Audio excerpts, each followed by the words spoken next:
أعوذ بالله من الشيطان الرجيم. بسم الله الرحمن الرحيم. أحييكم بتحية الإسلام. السلام عليكم ورحمة الله وبركاته.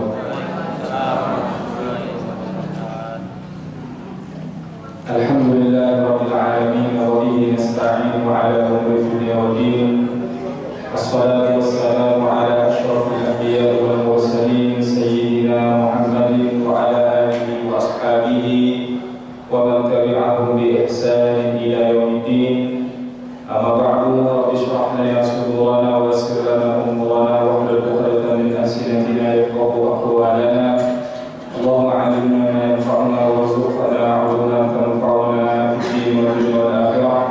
اللهم إنا نعوذ بك من علم لا ينفع ومن قلب لا يخشع ومن دعاء لا يسمع ومن عمل لا يرفع. اللهم أعنا على ذكرك وشكرك وحسن عبادتك. رضينا بالله ربا وبالإسلام دينا وبمحمد نبيا ورسولا. Masyaallah muslimin, Bapak Ibu sidang jamaah salat maghrib Masjid Al-Kautsar yang dirahmati Allah Subhanahu wa taala.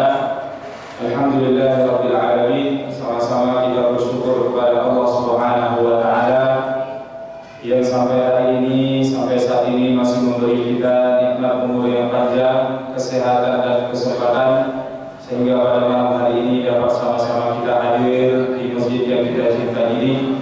Mudah-mudahan rangkaian amal ibadah yang kita kerjakan ini hendaknya mukhlishan lillah subhanahu wa ta'ala, ikhlas kita kerjakan karena Allah subhanahu wa ta'ala, sehingga kelak di akhirat kita mendapatkan ganjaran berlipat ganda dari Allah subhanahu wa ta'ala.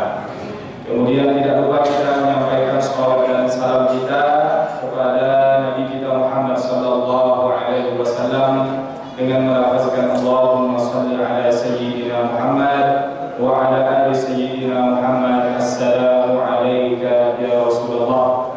Mudah-mudahan kita tergolong di antara umat beliau yang mendapat syafaat beliau di akhirat nantinya. Amin ya rabbal alamin. Bapak Ibu yang dirahmati Allah Subhanahu wa taala, alhamdulillah kembali kita melanjutkan kajian kita di pekan pertama di setiap bulannya di hari Kamis malam Jumat ini bersama ataupun mengkaji kitab Nasrul Ibad, nasihat-nasihat bagi hamba Allah Subhanahu wa taala, karangan guru kita Syekh Muhammad Nawawi Al-Bantani Al-Jawi, yang menjelaskan, memberikan keterangan atau penjelasan dari kitab Al-Munabbihat 'ala Isti'dad Yaumil Ma'ad, peringatan-peringatan dalam rangka mempersiapkan diri menghadapi hari perjanjian, yakni pengadilan akhirat nanti di hadapan Allah Subhanahu wa taala, karangan dari Ibnu Hajar, Imam Ibnu Hajar Al-Asqalani rahimahullahu taala.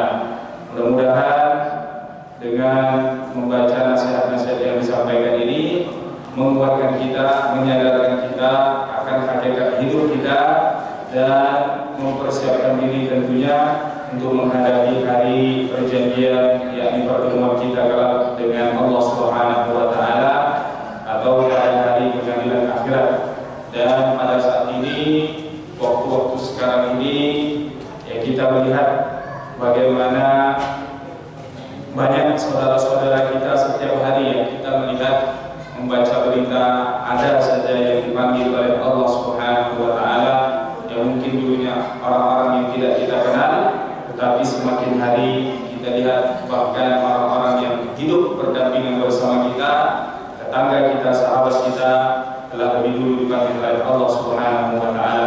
Maka menjadi ibrah, pelajaran yang berharga bagi kita bagaimana al-maut haqqun, kematian itu memang benar, hak adanya, dan mudah-mudahan kita semakin menyadari dan semakin kuat mempersiapkan diri kita untuk menuju bekal akhirat kita, yakni mempersiapkan kehidupan yang kekal dan abadi. Walal akhiratu khairun wa atqa.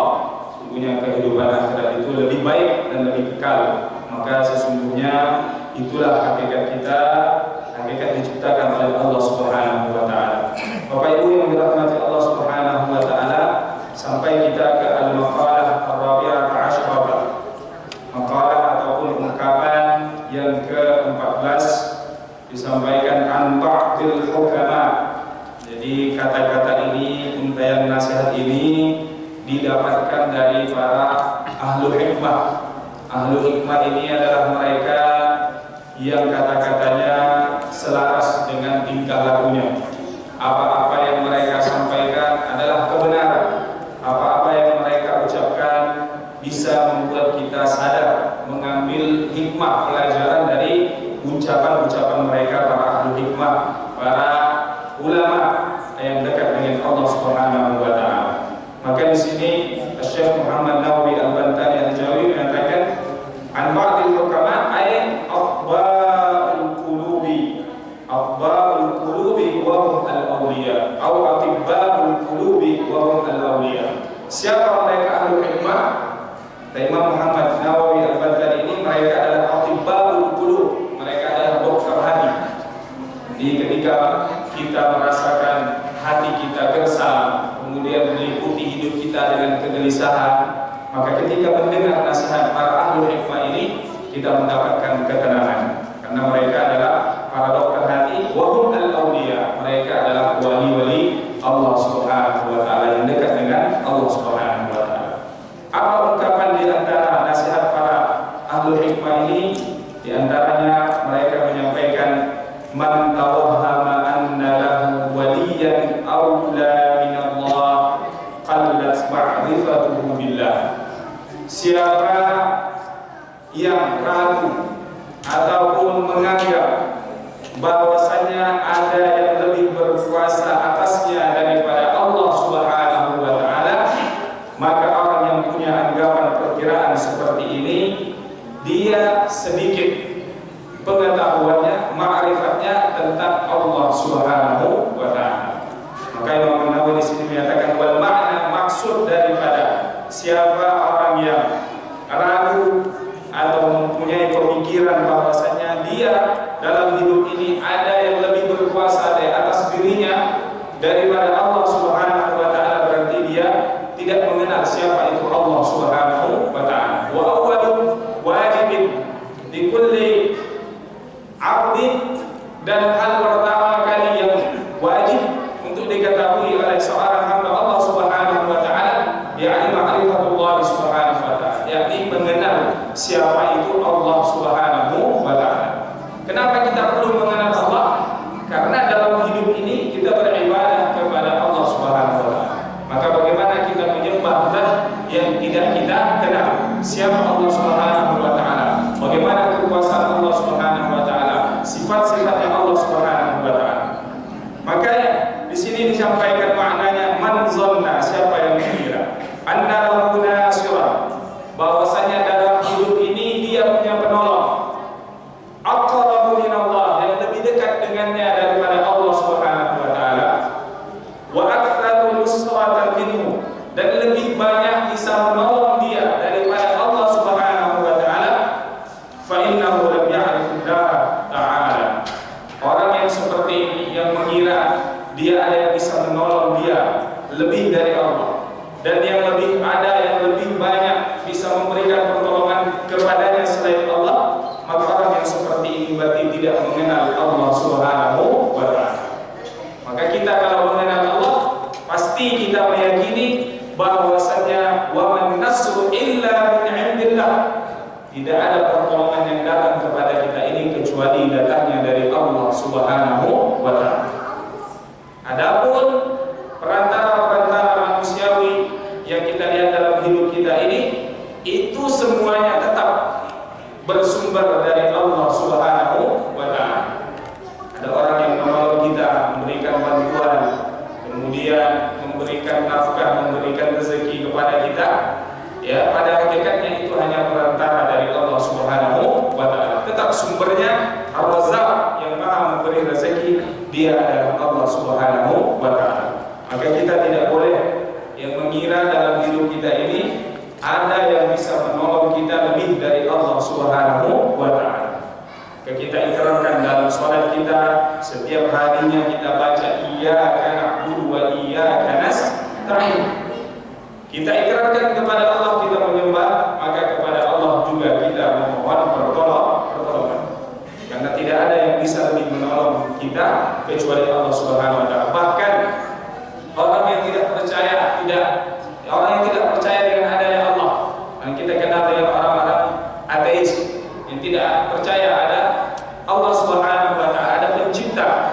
Ketika dia dalam kondisi terjepit, pasti naluri fitrah manusianya akan melihat ke atas, melihat bagaimana ada kekuasaan, ada zat yang menguasai seluruh jagat alam raya ini. Kalau bahasa mereka itu orang-orang barat, pasti dia dalam keadaan kondisi tetap dia akan melihat, oh my God, yo ya Allah, bahasanya kita seperti itu. Tetap walaupun dia dalam sehari-hari tidak ada pencipta, tidak ada Allah Subhanahu wa taala, tapi dalam kondisi karena ada fitrah dalam diri kita ini yang diciptakan oleh Allah Subhanahu wa taala, yang dituntun untuk menyembah, meyakini bahwasanya la ilaha illallah. Maka orang yang seperti ini lam ya'rifillah, berarti dia belum mengenal siapa itu Allah Subhanahu wa taala yang menguasai segalanya, yang memberikan hidayah kepada kita. Kemudian penggalan kalimat keduanya dikatakan wa man tawahhama, siapa pula yang ragu atau mengira ya anna lahu aduwan a'da min nafsihi qallat ma'rifatuhu bi nafsihi. Siapa pula yang mengira bahwasanya dalam hidupnya ini ada musuh yang lebih dahsyat, lebih hebat daripada dirinya sendiri, nafsunya sendiri, jiwanya sendiri, qallat ma'rifatuhu bi nafsihi, berarti orang ini tidak mengenal siapa dirinya. Karena dalam hidup ini kita harus tahu, kenal siapa pencipta kita, kemudian kita lihat siapa diri kita ini yang diciptakan oleh Allah Subhanahu wa taala. Maka kita sering mendengar ungkapan man 'arafa nafsahu faqad 'arafa rabbahu. Siapa yang mengenal dirinya, pasti dia tahu siapa penciptanya. Berdiri kita di depan cermin, kita lihat diri kita di sana, penciptaan yang luar biasa. Allah berikan kita mata. Dengan mata ini kita bisa melihat, bisa membedakan mana warna yang merah, putih dan lain sebagainya, mana yang berbahaya bagi kita, mana yang bermanfaat bagi kita. Kita lihat bagaimana penciptaan kita ini sempurna diciptakan oleh Allah Subhanahu wa taala. Lubang hidup kita diletak di bawah. Tak terbayang kalau lubang kita di atas tiba-tiba hujan, kesusahan kita.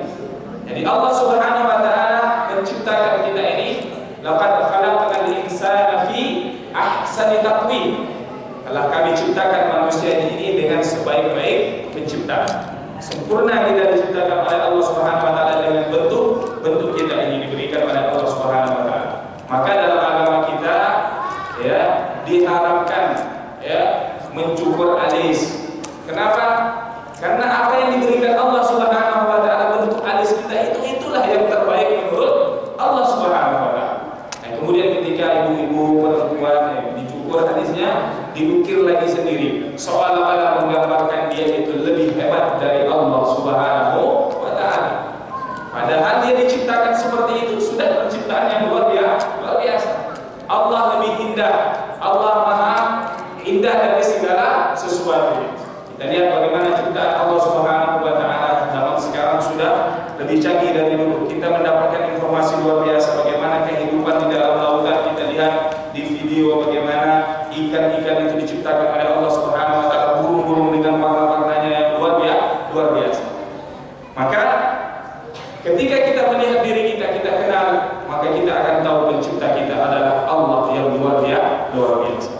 Maka orang yang seperti ini, yang mengira ada musuh lebih besar daripada dirinya sendiri, maka orang yang seperti ini dikatakan dia tidak mengenal siapa dirinya tersebut. Maka di sini Imam atau Syekh Muhammad Nawawi menjelaskan, ayman zanna anna lahu aduwan, siapa yang mengira bahwasanya dia punya musuh aqwa min nafsihi, lebih kuat daripada dirinya sendiri, yakni nafsu al-ammarah. Ada dalam diri kita yang sering kita dengar, ada namanya nafsu ammarah bisu. Ada kecenderungan diri dalam diri kita ini yang selalu mendorong kita untuk melakukan keburukan, untuk melakukan kemaksiatan. Ada pula nafsul mutmainnah, jiwa yang selalu tenang. Jiwa itu satu, cuman sifatnya. Ada yang sering kita dengar, 3 yang sering disebutkan. Ada nafsul ammarah bisu, kemudian ada nafsul mutmainnah. Nafsul mutmainnah pasti adalah jiwa yang baik, jiwa yang tenang. Ya Tuhan nafsul mutmainnah, wahai jiwa yang tenang, irji'i ila rabbiki radiyatan mardiyah. Ketika meninggal kembali kepada Allah Subhanahu wa taala dengan keridhaan Allah Subhanahu wa taala. Kemudian ada nafsul lawwamah.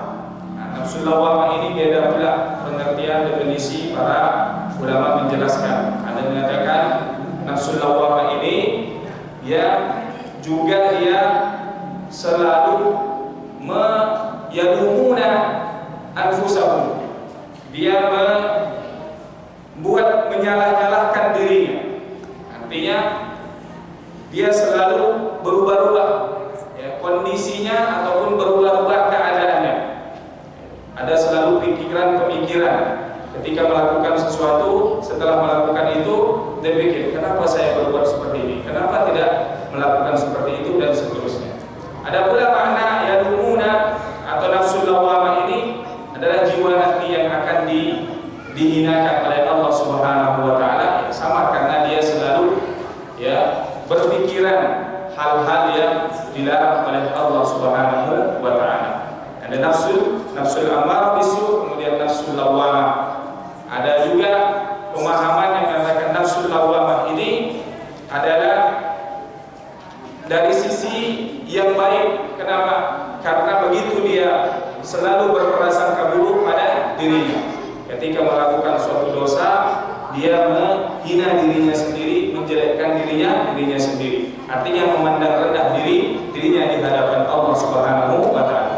Tapi secara umum, 2 nafsu ini yang sifat ini yang tidak baik adalah nafsul lawwamah, kemudian nafsul ammarah bisu, dan 1 sifat nafsu jiwa kita ini yang baik adalah nafsul mutmainnah.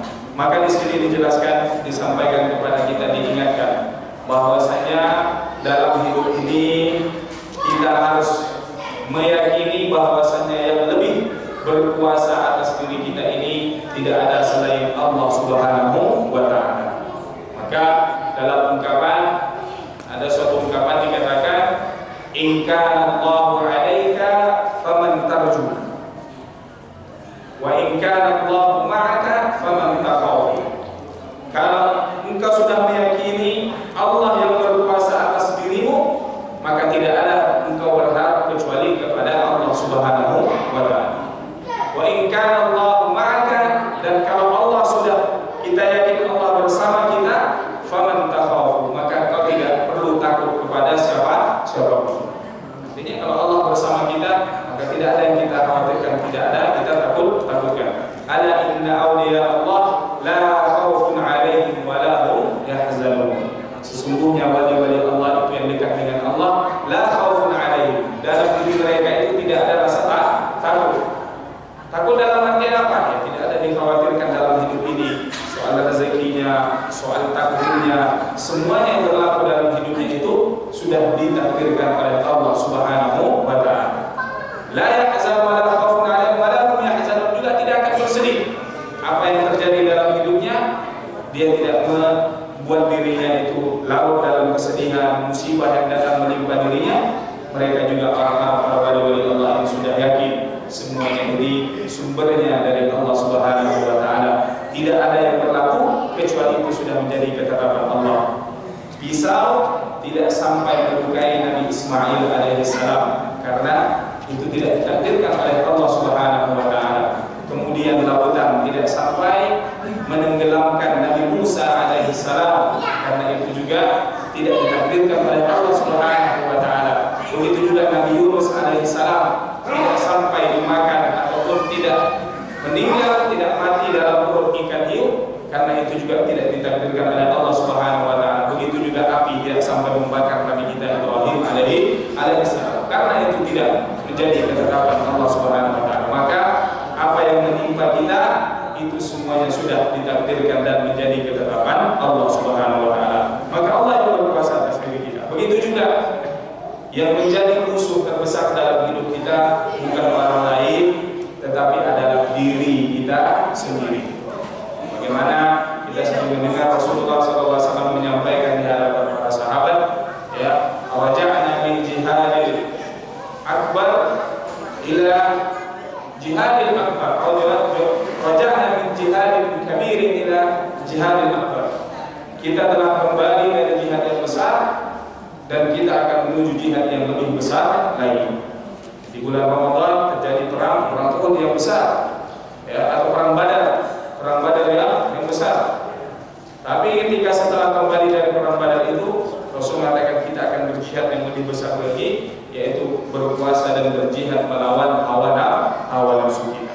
Maka ini Bapak Ibu yang dirahmati Allah Subhanahu wa taala, harus yang selalu kita ingat bahwasanya musuh kita terbesar itu adalah diri kita sendiri.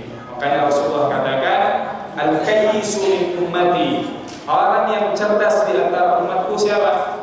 Man dana nafsahu. Siapa yang mampu menundukkan hawa nafsu, wa amila bima ba'dahu. Kemudian dia mengerjakan untuk kehidupan setelah kematian.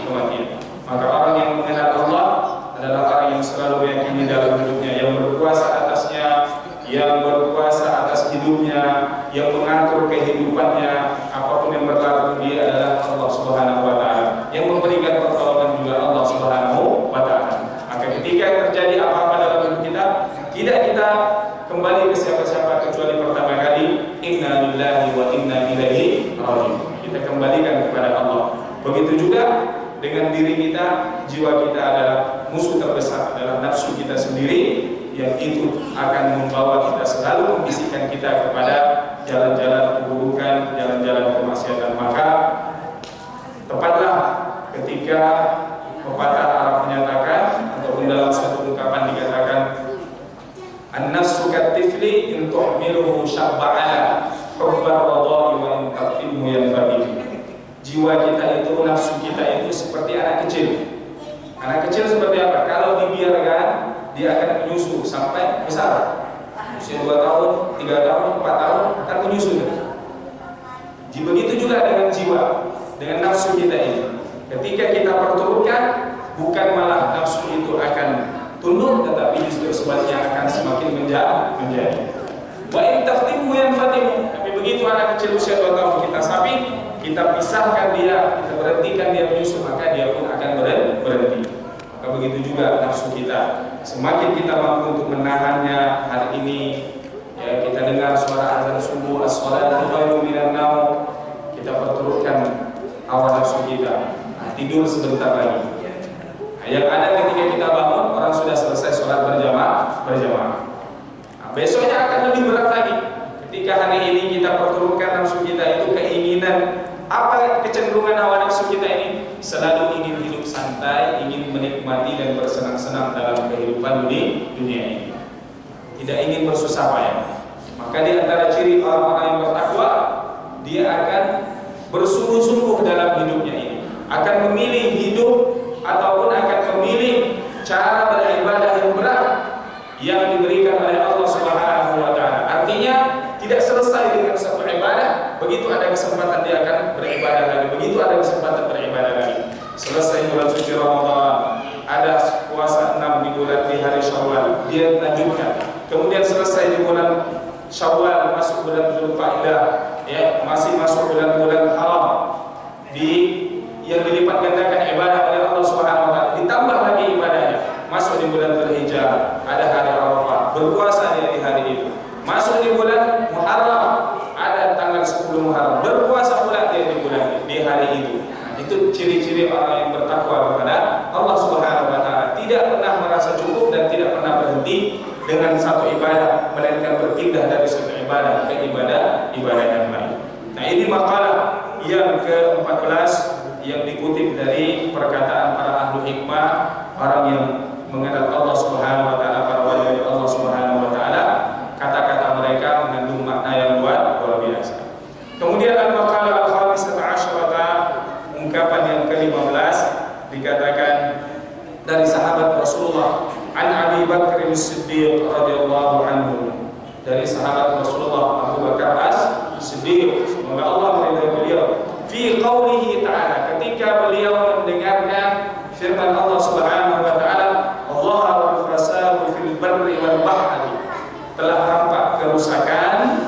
di daratan dan di lautan. Kalau kita punya kitab tafsir, maka di sini para ulama tafsir sebagian memberikan makna secara hakikatnya, bahwasanya terjadi kerusakan di daratan dan di lautan. Bima kasabat aydin nas, yang diperbuat oleh tangan-tangan manusia.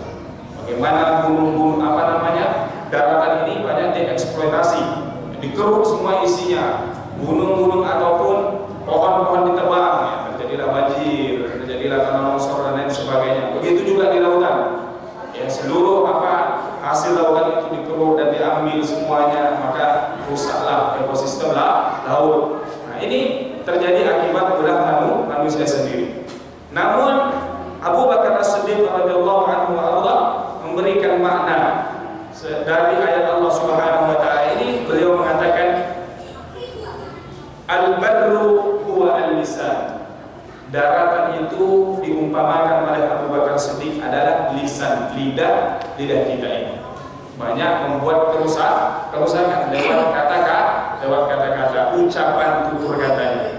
Wal bahru huwa al-qalb. Sementara lautan yang rusak itu adalah hati. Jadi Abu Bakar As-Siddiq memberikan kalau bahasa kita mentadabburi, merenungi lebih dalam lagi makna yang tersirat dari firman Allah Subhanahu wa taala ini, telah nampak kerusakan di lisan-lisan manusia, lidah-lidah orang ini. Dan Rasulullah juga menegaskan, ya, bahwasanya yang banyak menyeret orang ke neraka Allah Subhanahu wa taala, satu di antaranya adalah al-lisan, lidah kita ini, lisan kita ini. Rasulullah di hadapan sahabat memegang lisan beliau, mengatakan amsik alaika lisan, jaga betul-betul lisan kalian ini, sambil beliau memegang lisan beliau. Wal bahru lautan, al-qalb adalah hati. Dan kita saat sekarang ini banyak, ya, tidak memperhatikan. Nampak jasad kita sehat, tetapi hati kita ini sakit. Banyak penyakit-penyakit hati yang berbahaya bagi kehidupan akhirat kita, yang membahayakan amal-amal kita. Apa di antara penyakit hati?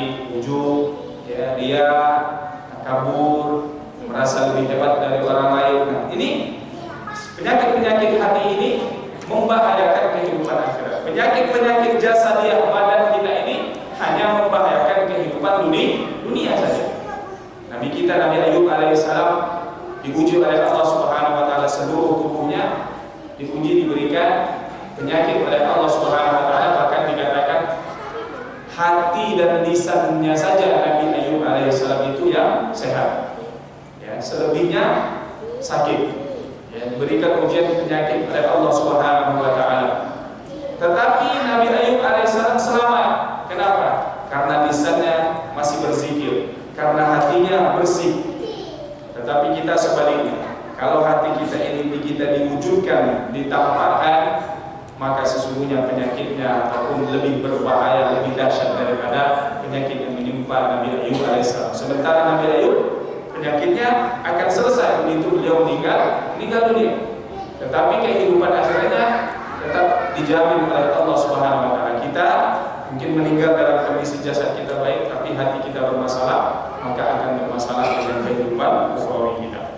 Maka Abu Bakar As-Siddiq radhiyallahu anhu menyampaikan, ya, al-barru huwal lisan, daratan itu adalah lisan yang juga banyak sakitnya ataupun banyak terjadi memberikan kerusakan. Wal bahru huwal qalbu, kemudian lautan itu adalah hati kita yang dalam, yang tidak tahu orang, yang kita saja yang tahu bagaimana kondisi hati kita ini. Fa idza fasada lisan, ya, disabbi masalan, kalau lisan kita sudah rusak dengan apa? Mencela, mencaci, berkata-kata tidak baik kepada orang lain, ya, bakat alaihi nufus, maka akan menangis jiwa-jiwa kita ini. Ayat al-ashkhas min bani Adam, atau anak cucu Adam. Kenapa? Karena lisan kita ini rusak, mencela orang lain, maka akan ada orang yang sakit hatinya, akan ada orang yang menangis karena ungkapan kata-kata kita yang tidak baik. Wa idza fasada al-qalbu, kalau hati yang rusak, kata Abu Bakar As-Siddiq, bagaimana rusaknya hati? Biria, dengan sifat riya. Contohnya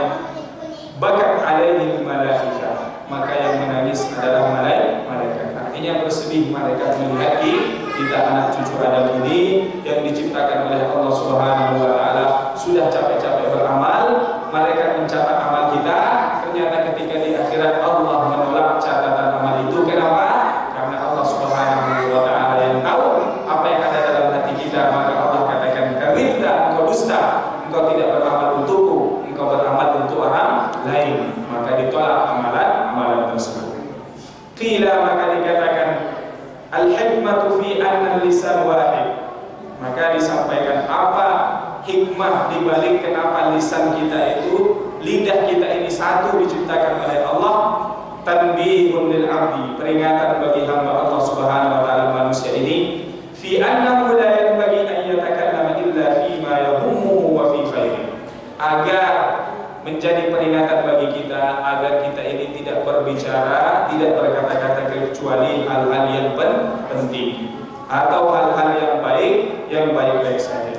Wa qila, dan dikatakan pula, li'anna al-lisana al-dhakiru bi kulli lughatin kana dhikruhu lil madhkuril wahid. Kenapa lisan kita satu?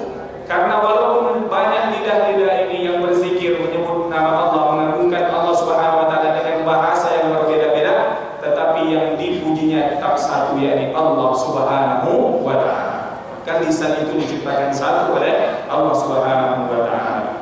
Wa kadzalika al-qalb, begitu juga dengan hati kita yang satu diciptakan oleh Allah Subhanahu wa taala. Bi khilafi nahbil aini, berbeda dengan mata yang dua diciptakan oleh Allah. Wal udhun, telinga dua juga diciptakan Allah. Fa innahum yata'addad, yang mata dan telinga ini jumlahnya berbilang lebih dari satu. Qila, dikatakan kenapa demikian? Li'anna al-hajata ila as-sam'i wal basar aktsaru min al-hajati ila al-kalam. Dengar baik-baik, kenapa lisan kita, mata kita ini dua diciptakan oleh Allah, telinga kita dua diciptakan oleh Allah? Karena kebutuhan kita untuk banyak mendengar, kebutuhan kita untuk banyak melihat lebih banyak daripada kebutuhan kita untuk berbicara. Artinya apa, Bapak Ibu yang dirahmati Allah Subhanahu wa taala ini? Dalam hidup kita ini lebih banyaklah telinga kita gunakan untuk mendengar, mata kita untuk melihat, mentadabburi ciptaan Allah Subhanahu wa taala, ketimbang banyak berbicara. Artinya banyak diam itu lebih baik. Artinya banyak diam itu lebih selamat. Jangan apa-apa lihat sesuatu dikomentari, lihat apa-apa diomongin. Nah, ini di antara hikmahnya. Wa innama syabbaha aw syubbiha al-qalbu bil bahri li shiddati 'umqihi wa ittisa'ihi. Kenapa diumpamakan hati dengan lautan? Karena dalamnya hati itu tidak bisa diukur, sebagaimana juga dalamnya lautan, dan luasnya lautan itu begitu juga dengan luasnya hati kita manusia ini, tidak ada yang tahu dan tak bisa diukur. Inilah Bapak Ibu yang dirahmati Allah Subhanahu wa taala. Makalah ungkapan yang kedua ini yang disandarkan atau bersumber dari sahabat Rasulullah sallallahu alaihi wasallam, Abu Bakar As-Siddiq radhiyallahu anhu, atau yang mengingatkan kepada kita bagaimana lisan ini banyak melakukan kerusakan, dan kalau lisan ini rusak, apa dia akan mengeluarkan kata-kata yang tidak baik, apa efeknya, dampaknya, maka akan banyak manusia yang menangis. Betapa banyak kata-kata orang tersinggung hanya dia menangis. Kalau orang sudah tersakiti, maka berarti kita sudah mengambil hak dari orang tersebut, telah berbuat zalim kepada orang tersebut. Kalau orang tersebut tidak memaafkan kita, maka di pengadilan akhirat di hadapan Allah Subhanahu wa taala nanti kita akan memberikan kebaikan yang kita miliki, kita berikan kepadanya. Kalau itu belum cukup, belum terbalas sakit hatinya, maka keburukan dia yang akan diambil, ditimpakan kepada kita, maka dengan demikian kita akan dilemparkan ke neraka Allah Subhanahu wa taala. Mudah-mudahan ini menjadi peringatan bagi kita agar dalam hidup kita ini menjaga betul-betul lisan kita ini, jangan sampai mudah menyakiti tetangga kita, mudah berkata-kata yang buruk kepada saudara kerabat kita, dan setiap kali ada kesempatan selalulah lisan kita gunakan untuk meminta maaf atas kesalahan dan kehilafan. Kemudian mengingatkan kita juga Abu Bakar As-Siddiq radhiyallahu anhu tentang hati kita ini, jangan sampai juga hati kita rusak. Karena kalau hati kita juga rusak, maka berpengaruh kepada amal-amal kita. Ada satu kitab ditulis, ya, judulnya 30 penyakit hati dan cara pengobatannya. Kita bisa nanti kapan ada waktu ataupun ada kesempatan bisa kita juga baca, cari buku tentang bagaimana penyakit hati, apa saja penyakit hati. Dan Imam Ghazali dalam kitab beliau Bidayatul Hidayah, beliau menyebutkan ada 3 ya penyakit hati yang paling paling utama atau yang paling sering, yang paling berbahaya. Di antaranya ya al-hasad, sifat dengki, ya, kemudian ria, kemudian ujub. Ujub ini takabur, meninggikan diri, menganggap diri kita lebih hebat daripada orang lain. Kemudian ria, ya, beribadah ya untuk dilihat orang lain, bukan untuk Allah Subhanahu wa taala. Kemudian hasad, iri ataupun dengki. Apa iri atau dengki ini? Iri atau dengki ini tidak senang orang lain mendapatkan nikmat. Bahkan lebih parahnya lagi, dia berharap nikmat yang ada pada orang lain itu hilang. Padahal nikmat yang diberikan kepada orang lain tidak pernah mengurangi nikmat yang harusnya jadi milik kita. Maka kenapa kita harus iri? Kenapa kita harus dengki kepada orang lain yang diberikan nikmat oleh Allah Subhanahu wa taala? Sementara ketika dia diberikan mobil, tidak akan mengurangi jatah mobil yang akan diberikan kepada kita. Dia diberikan rumah, tidak akan mengurangi jatah rumah, jatah rezeki yang akan diberikan Allah Subhanahu wa taala kepada kita. Maka mudah-mudahan kita menjaga hati kita dari sifat iri hati, dari sifat ria, dan juga sifat tinggi hati ataupun takabur, ujub, merasa lebih hebat daripada orang lain.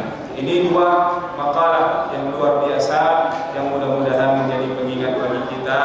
Yang pertama tadi, kita dalam hidup ini jangan pernah mengira ada orang atau ada apapun di muka bumi ini yang lebih bisa berkuasa atas kita atau lebih bisa menolong kita daripada melebihi Allah Subhanahu wa taala. Kemudian kita jangan berpikir ada musuh yang lebih besar daripada diri kita sendiri, menaklukkan jiwa kita, nafsu kita sendiri. Ini sebentar lagi kita masuk bulan Muharram. Biasa identik dengan hijrah. Hijrah itu identik dengan merubah kondisi kita kepada hal yang lebih baik lagi.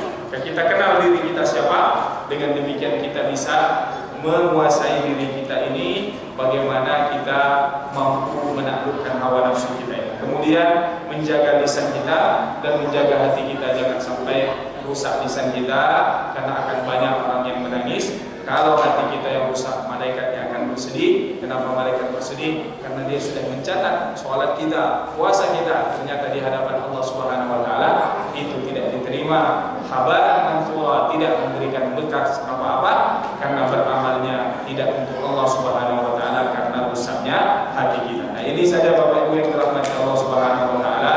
Sebelum kita akhiri, mungkin ada yang ingin bertanya, ingin butuh penjelasan dari apa yang kita sampaikan pada malam hari ini, kami persilakan.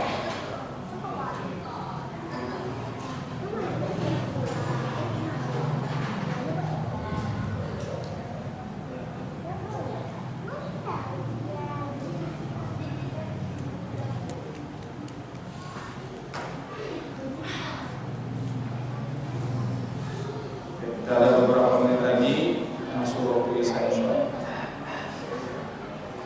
Ada yang mau bertanya?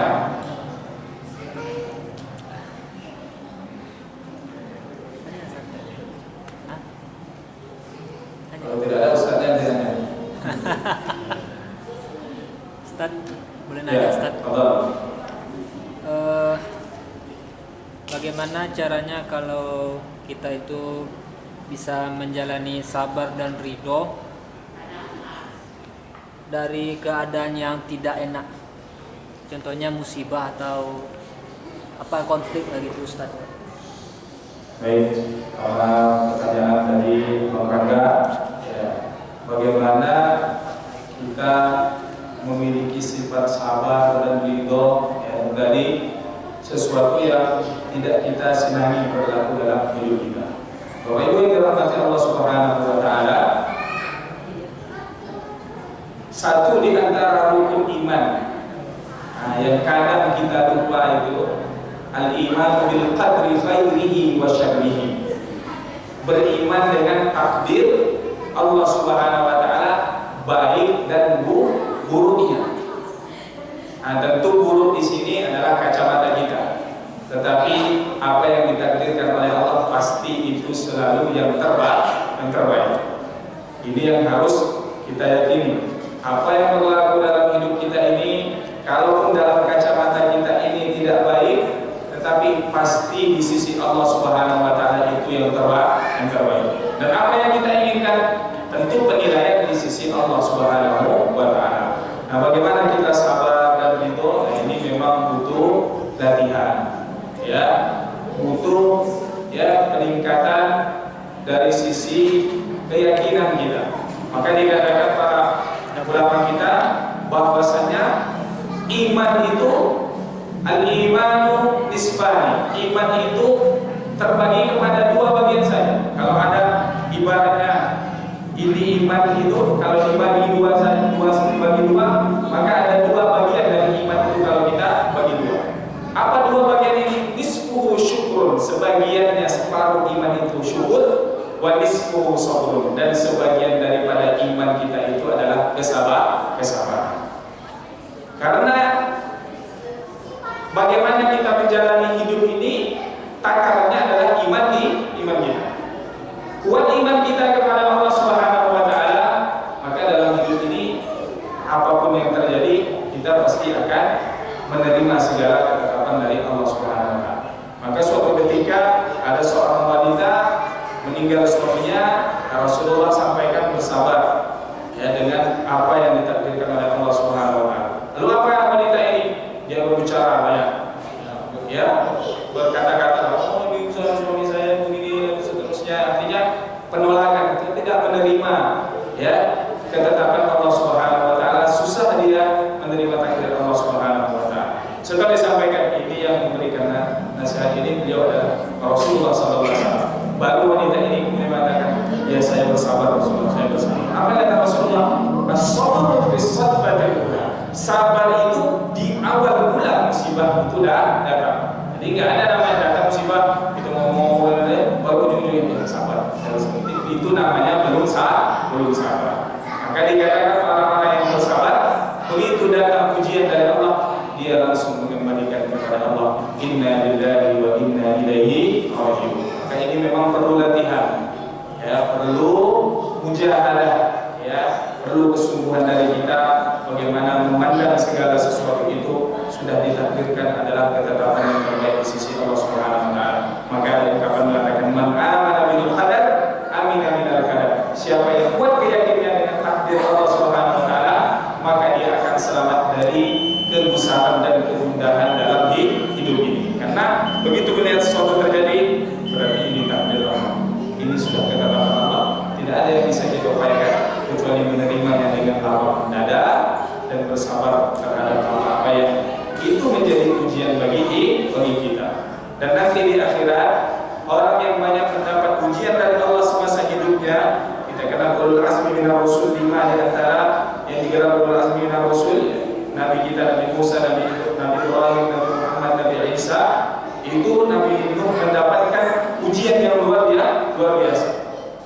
Nah, orang-orang yang mendapatkan ujian dalam hidupnya luar biasa ini nanti derajatnya tinggi di sisi Allah Subhanahu wa taala. Seperti kita di bumi ini melihat bintang yang ada di langit bersinar, maka orang-orang yang melihat tempat orang-orang yang mendapat ujian ini minta kepada Allah, ya Allah, kembalikan kami ke dunia, uji kami dengan ujian.